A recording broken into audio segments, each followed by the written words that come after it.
Hey guys, Mike here, the Detroit Borg, with a quick look at the official iPhone 5S case from Apple. So this is a leather case, retails for $39.99, and it's available in red, blue, yellow, black, beige, and brown. So you can find a color that matches your iPhone 5S. So again, this is leather. This is actually an aniline leather, and they do warn on the back that the appearance of this product will change over time because that's the nature of a leather product. Let's go ahead and crack into this to check it out for the first time. So they give us a little tab here to peel this off, which is nice and handy.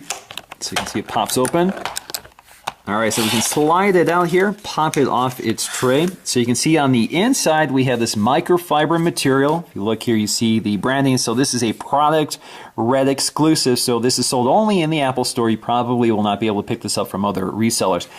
So this is designed by Apple in California, assembled in China, of course. So if you look on the inside, you can see the cutouts for the microphone and the speaker. Now if you look on the interior edge, you can see it's leather lined, but the back of the case is felt. You can see it's color match. It's almost seamless, the color. You can't really tell until you look really closely to see where it cuts off at the edge of the case. So you can see we have our volume buttons covered. You can see the opening for the not sleep wake, but mute switch cut out for the camera, obviously, with a black ring to mitigate glare. And we have a covering for the sleep wake button up here, you can see. And on the bottom, you can see the cutouts for the lightning connector, pretty large here, so at least plenty of room. You have your speaker, microphone, and your headphone jack, and these are probably perfectly lined up to the phone because this was obviously designed by Apple. So let's go ahead and get the phone in here and take a look. Alright, so with the case on, we can take a close look around, and as you can see, we have a fairly small lip for a lay-on-table design. Basically, that means if you lay it on the table, there's just enough lip to keep the glass off the surface of the table and to protect it in impacts. So it's not overly tall, so it's not bulky. You can see that it's a fairly thin case, so it's a fairly low profile case, doesn't add a lot of bulk.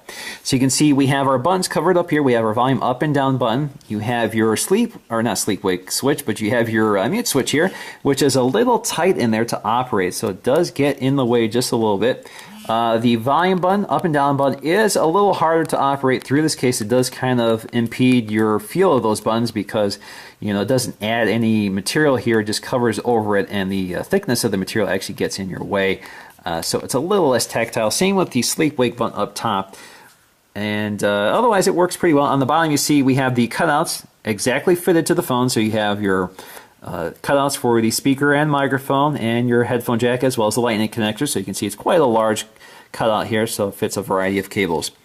You can see our embossed Apple logo in the back, and you see our cutout for the camera and flash, and you can see they did put this plastic black ring around it to control glare from the LED flash. Now the grain of the leather is pretty nice. It's also a pretty soft leather, kind of a satin leather, so it may discolor or kind of grease up over time. The more you use it, the more it's probably going to soak in the oils from your hands, so it may change over time, which they do warn about, so I can already see that with this material.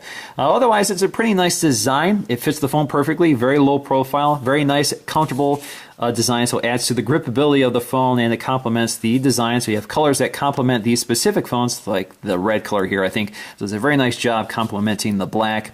And it's got a nice microfiber interior to protect the outside of the phone. So if you get grit inside this case, that microfiber material does help to stabilize it and protect it from scratching against your screen. So it's a pretty rigid case, doesn't flex much at all. You really have to pull on it to flex it. So it should stay pretty sealed around the edges. I'm definitely a big fan so far of this case, but of course you're going to need some time with this case to determine exactly how well it weathers over time. Now, generally the rule is avoid the light colored cases. So for example, I have this light colored case. This is the beige case, very light. This probably will discolor over time. It probably will pick up stains and that sort of thing when you're taking it in and out of something like your pocket. So definitely stick with the darker colors if you want to avoid the impact of staining. So maybe black is probably the best color to go for. Alright guys, hope you enjoyed this quick look at the official iPhone 5S case, and thanks for watching.